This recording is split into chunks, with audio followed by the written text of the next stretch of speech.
In this video, we are going to go through an example of the travelling salesman problem with a similar series of steps than you might expect to face in an exam question. So you are given a graph with a series of vertices A, B, C, D and E and weights between them, so a weighted graph. And for the given graph, you're asked to find various things. The first thing you're asked to do is to find a table of least weights. So remember, the table of least weights means the least distance between each set of points. So for example, A to D, the least distance would be 8. However, it's not always going to be the most direct route, so you do need to make sure you have a little look around the graph to check all of the least weights. I suggest now that you pause the video and see if you can check that table. Here are the solutions to the table of least weights in A, and I made a copy of it that we're going to use in part B. So first of all, just check your solutions for that. Now for part B, you're asked to find a Hamiltonian cycle around the graph, the actual route that would be taken, and the resulting upper bound. So quite a common sort of steps in an upper bound question. It doesn't tell us where to start, so we can start anywhere, but I'm going to start at A. So if I start at A, I'm going to start at A and I'm going to pick the smallest value of the next place I can go to. So the closest I can get to is D. And then because I started at A, I'm going to remove column A, and I'm also going to remove column D. And I'm going to write A, D. Following that up, I now am in D, so I'm going to look at row D. So the potential options I've got are these ones, and I pick the lowest value, which is of course E in this case. So select E, I write it down. I've now gone to E, I remove the column, and I'm now at row E, and I've got to pick from these two values. The lowest one is clearly B. So again, I select B, remove the column and write it down. I'm now in row B. My only option is to go to C. Again, remove the column. And finally, I'm at C. I need to go back to A, so I circle that. So B, C, A. So that's the first step. I'm asked to find the actual route that would be taken. So I need to check back to my route. So from A, my shortest route would take me directly to D. So that's good.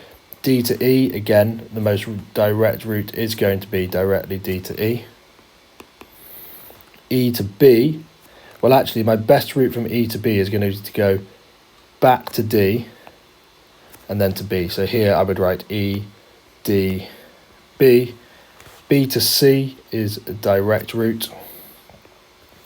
And then C to A, I need to check which was the best route to take, and it was going via D, so I'm going to go C to D to A. So again, I write it out, and this is my actual route. That's my complete route. And the resulting upper bound, I then need to add together all of those values. And so to add them together, my upper bound is going to be 14 plus 7 plus 7 plus 8 plus 3, which is going to give me an upper bound of 39 if I started at A.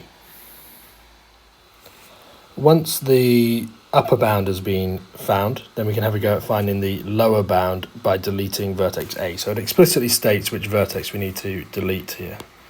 So I'm just going to make a copy of the table. You can do this either on the graph or on the table, but as a general rule, if you've got the table, it's worth doing it that way. So we have got question C, and we're going to delete vertex A. So we're going to start by crossing out the vertex A, and then we're going to follow through Prim's algorithm on what remains. So first step, and I'll write down the results. So we're going to find the smallest value, in this case DE, which we got there is 3. So then we're going to write down, we're going to do DE and cross out the columns for D and for E. So D and E we cross out. We're now going to look in the rows D and E, and we find the lowest value we've got available, which is B. So again, I'm going to cross it out, look across there. Again, I'm going to look at the rows that are available. So this one, these ones, now we're looking at almost all of them. And actually this time it's, so this is, sorry, just jump back, probably easier here. So initially we wrote D and E. Then we found that we're looking at D to B. And then once we had then found the last few, we found that the lowest value again was here, D to B. And we can cross out all of those, sorry, D to C to finish, so D to C. So then we found those, and if we just check that on here, we're saying, it's useful to sometimes have a copy of it to have a look at.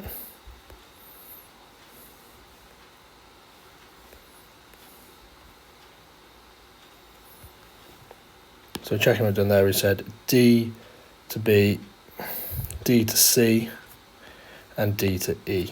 And that is the minimum spanning tree for everything except A.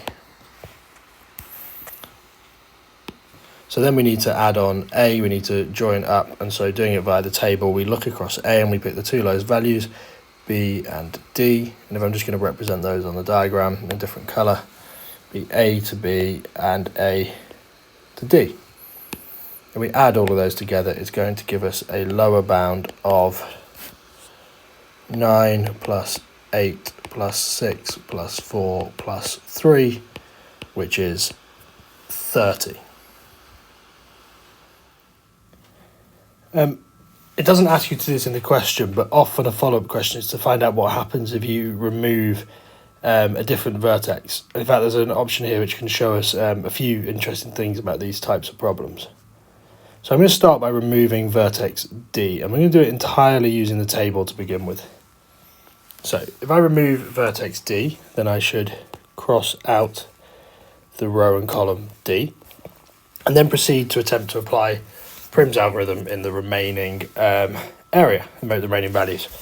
So we're going to go through that process. First thing I see is the 7. So I'm going to highlight the 7 in B and C. So I'm now looking at B and C, and I'm going to cross out the remaining columns B and C. Next thing I do is take a look at everything now in rows B and C. Find the lowest value, which is my other 7 in E. So I cross that out. I'm now allowed to look at B, C, and E. And I see again the lowest value is B again with this 9, taking me to A. And I've then seen all the points. And of course I need to get from D back to outside. So I pick my two lowest points, 3 and 4. And at this point I can add all of those values together. But let's just think very carefully about what I've found there, and then have a look at it on the graph and see what's happening. So if we went from B to C initially, which is fine, then we went from B to E. Now you'll notice that B to E actually goes through D. That's our shortest route, but that isn't allowed anymore. And therein lies a bit of a problem here, and that if when we're trying to do this, we should only really be dealing with direct routes, and actually the fact that we've got D here, we can't use that. We're not allowed to use it. So there's a few approaches we can take. One is we repeat this, but we only allow direct routes. One is we rewrite our least weight table in order to remove all of the necessary values, to imagine that D wasn't there and rewrite it and then work it through from there. Or I think my preferred option is to just use the graph to do so. So let's have a go at it that way. If I remove everything related to D and then apply Prim's algorithm, well this time we still get the 7 initially, B to C. Then we've got a 9 on either side, so I'm going to go this one first, and actually it doesn't make any difference because we're then going to get this one. So there is my minimum spanning tree. Then I look at how I get to that from D, shortest way, and I'm going to go D to E and D to B. And finally I add all of that together to get me a lower bound of, let's make that clear, it looks a bit like a U, lower bound of 9 plus 7 plus 9 plus 4 plus 3, which is equal to 32. So I now have, if I delete A, I get a lower bound of 30. And if I delete D, I get a lower bound of 32. Now the question is, which of these is a better lower bound? Well, that is D. D is a better lower bound because we want to reduce the range as much as possible. At the moment, we know that our solution lies somewhere between the lower bound and the upper bound. Somewhere between there lies this mythical solution. If we can make that lower bound as big as possible, if we can move it to the right and have it sort of here instead, well, we're closer to getting our solution. If we can do that, then we have a smaller range. It might be more likely to get this there. We're closer to getting that answer. So in this case here, deleting D would give us a better lower bound. Be very careful what the question asks you for. If it asks you for the best lower bound or a lower bound. Finally, we need to look at D. It simply asks us to consider the bounds for the solution of the TSP. So all we'd write here is we take our best lower bound, which is 32, and we know that the solution, often we just write TSP, must be greater than or equal to 32, and it must be less than or equal to 39, which was our upper bound. So we know that the solution, the optimum solution, must lie somewhere between those two values.